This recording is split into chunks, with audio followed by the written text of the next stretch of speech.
नमस्कार, मैं Shailendra Dixit before print से। मेरे साथ हैं मेरे सीनियर साथी हेमंत कुमार जी और हमारे संपादकीय प्रभारी रजिया। ये लोग निरंतर चुनाव पे नज़र रख रहे थे। आज भी हम लोग सुबह से नज़र रखे हुए हैं। और जो कल हम लोगों ने एक प्रेडिक्शन किया था, एक बात की थी कि लड़ाई बहुत कांटे की होगी और जो एग्जिट पोलों में एक अतिरंजित संख्या दिखाई दे रही थी वो नहीं होगी, तो वही रुझान कुछ लग रहा है कि उसी के आसपास होना चाहिए। लेकिन आरजेडी का वोट बढ़ रहा है, ये उसके पक्ष में जा रहा है और जदयू जो है बहुत कमज़ोर हो रहा है। और जबकि उनके साथी जो हैं माने बीजेपी, वो उसका स्ट्राइक रेट ज़्यादा है। अब इन चीज़ों को मैं हेमंत जी से जानना चाहूँगा कि उनके स्ट्राइक रेट होने का मतलब क्या है ज़्यादा।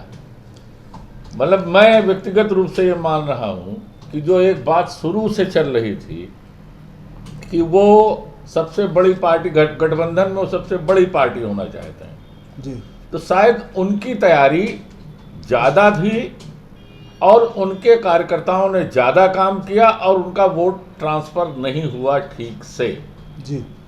ये अभी लगभग 2.5-3 घंटे की काउंटिंग पूरी हो चुकी है और अभी आपने जो कहा कि इस चुनाव का नतीजा, तो फाइनल नतीजा अभी आना बाकी है, अभी रुझान आ रहे हैं, लेकिन जो रुझान में जो कुछ दिख रहा है और वो कन्वर्ट भी होगा उस दिशा में। तो इस चुनाव में 2-3 चीज़ें जो स्पष्ट दिख रही हैं कि एक, जेडीयू सबसे बड़ा लूजर है, बीजेपी गेनर है और उसमें आपने कहा कि उनकी तैयारी पूरी थी। और ये जो चर्चा में बात थी कि बीजेपी चाहती है कि वो सबसे बड़ी पार्टी बने, तो सबसे बड़ी पार्टी अपने गठबंधन में वो बनती हुई दिख रही है, यानी कि वो उसका टैली अब जेडीयू से आगे जाना है। तो ये उनके ऊपर जो आरोप लग रहा था कि जेडीयू को वो छोटा करना चाहते हैं, नीतीश कुमार की हैसियत कम करना चाहते हैं।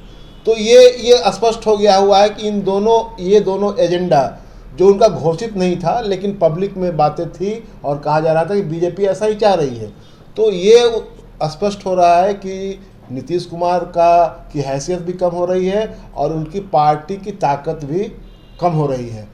अब रही बात बीजेपी, जो ये नतीजे आ रहे हैं वो किस दिशा में जाएंगे, तो मेरा मानना है कि अभी 3-4 राउंड की गिनती हुई है और ये अभी 28 राउंड तक जाना है। तो इसमें अभी जो पूरा ट्रेंड है महागठबंधन में आप देखेंगे तो उसके जो पार्टनर जो एलआई हैं, उसमें लेफ्ट की बात मैं करूं तो वो लेफ्ट उनका बेस है और वो बेस काफ़ी अच्छा परफॉर्म कर रहा है। मैं आपको रोकना चाहूँगा कि अभी हम लोग चूँकि एनडीए की बात कर रहे हैं और सत्तारूढ़ दल है, तो हम लोग उसी पे महागठबंधन पे हम लोग बाद में बात करते हैं। मैं फिर अपनी बात दोहरा रहा हूँ कि जो आरोप था बीजेपी पे वो सच होता मुझे लग रहा है। जी, सच होता ही नहीं, हो गया। और दूसरी चीज़ ये कि अगर चिराग पासवान या लोजपा ठीक कर जाती जी, अगर वो ठीक कर जाती तो फिर जो लोजपा की जो बात है वो भी सही हो जाएगी, जो बार बार कह रहे थे, तो वो भी बात सही हो जाती। लेकिन महागठबंधन ने चूंकि ज्यादा तेजी पकड़ ली, इसलिए वो प्लान तो फेल हुआ है जी। मैं यही मान रहा हूँ। नहीं, जहां उनके पास 53 सीटें थी बीजेपी के पास, तो वो जिस दिशा में जा रही है वो संख्या, तो वो तो लग रहा है कि उनको ज़्यादा फायदा हो रहा है जी। और एलजेपी को अगर डबल डिजिट में एलजेपी अगर पहुंच जाता है तो उसको भी तो आप उस हिसाब से फायदा होगा, क्योंकि वो तो अकेले लड़ रही थी। लेकिन ये लग रहा है कि दोनों एक दूसरे को, एलजेपी और बीजेपी एक दूसरे को वोट शिफ्ट करवाने में, अकेले मत कहिए, ये पूरक थी एक दूसरे दूसरे के पूरक। हाँ, वो डबल रोल में थे, दोहरी भूमिका में थी और वो पूरक बन के गेम प्लान जो था वो वही था कि नीतीश जी को कम करना है। इनका कद जो है कम करना, जो छत्र बड़े भाई की भूमिका में है, तो बड़े भाई को या तो दरकिनार लगा दीजिए या इनको इतना कर दीजिए कि ये बोल ही ना पावे जी। तो वही स्थिति मुझे दिखाई दे रही है। रजिया, तुमको कुछ लगता है? अश्विनी चौबे भी मतलब जो खुल के तो बहुत लोग बोल नहीं रहे थे, कहते नीतीश कुमार को बनाया जाएगा। अश्विनी चौबे का भी कल या परसों का बयान था, वो कह रहे थे कि अब नीतीश कुमार को केंद्र की राजनीति करनी चाहिए। और एक पर्चा भी छपा था कि रविशंकर प्रसाद को, उनके लिए बाकायदा पर्चा भी छपाया गया कि इनको सीएम बनाया जाए। मतलब मन में बीजेपी की ये बात है कि बीजेपी का ही कोई सीएम बने। हाँ, तो वो बात ये जो आ रहे हैं, जो आंकड़े भी आ रहे हैं कि बीजेपी लीड कर रहा है जेडीयू से, तो ये भी स्थिति साथ है उससे। अच्छा, अब महागठबंधन की बात करिए। एक कल भी हम लोग रात में जब बात कर रहे थे तो ये था कि एग्जिट पोल जो है वो थोड़ा सा दूर है, जो 180 का आंकड़ा था, मैं उसी पे बोला था कि इनको बहुमत तो मिलता दिख रहा है और मिलेगा, लेकिन बहुत ज़्यादा नहीं होगा, क्योंकि लड़ाई बहुत कांटे की हुई थी। हाँ, अभी जो मतगणना का जो रुझान आ रहा है, अभी जो लगभग तीन फेज के बाद, 3 फेज की काउंटिंग के बाद अभी एनडीए को बढ़त मिलती हुई दिख रही है और वो बहुमत के उस पार चली गई है। यानी कि 25 वो आंकड़ा 122 का जो आंकड़ा है उसमें 125 वो जादुई आंकड़े से वो ऊपर जा रही है, ऊपर जाते हुए दिख रहे हैं। और महागठबंधन नीचे की ओर आया है। ये आरजेडी को और कांग्रेस को नुकसान हो रहा है। वहाँ लेफ्ट भी बहुत बढ़िया कर रहा है। हाँ, लेकिन लेफ्ट वहाँ बढ़िया कर रहा है। तो ये अभी ये जो कहा जा रहा था कि कांटे की टक्कर है, तो इस फेज में अभी 3-4 राउंड की मतगणना में ये लग रहा है कि मुकाबला कांटे का है। मुझे लगता है कि जब आधा सफर जब पूरा होगा तो तब उसके बाद वो जो ट्रेंड पकड़ेगा वो उसी को हमको सही मानना वो सूरत होगा। अभी जल्दबाजी हो जाएगी कुछ भी कहना जी। लेकिन ये तय है कि बीजेपी ने गठबंधन धर्म है, इस चुनाव वो ईमानदारी से नहीं निर्वाह इस चुनाव का हासिल ये है सर कि बीजेपी ने जो तय किया था नीतीश कुमार की हैसियत को कम करना, उनकी पार्टी की ताकत को कम करना, ये दोनों लक्ष्य उसने हासिल कर लिया। हाँ। और जो उनके ऊपर आरोप लगता है कि वो गठबंधन धर्म ठीक से नहीं निभाते हैं, वो चाहे शिवसेना को ले लीजिए, चाहे श्रोमणी अकाली दल को ले लीजिए, और ये बड़ा भारी टेस्ट था। पीडीपी को ले लीजिए, ये बड़ा भारी टेस्ट था बिहार में जदयू के साथ।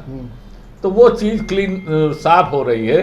अभी तक इतनी ही बात हो सकती है, अभी रुझान चूंकि पूरे नहीं है। ये स्पष्ट हो गया हुआ कि नीतीश कुमार को भारी नुकसान हो रहा है और बीजेपी अपने गेम प्लान में सफल हुई है और अब उनको आगे का रास्ता तय करना होगा।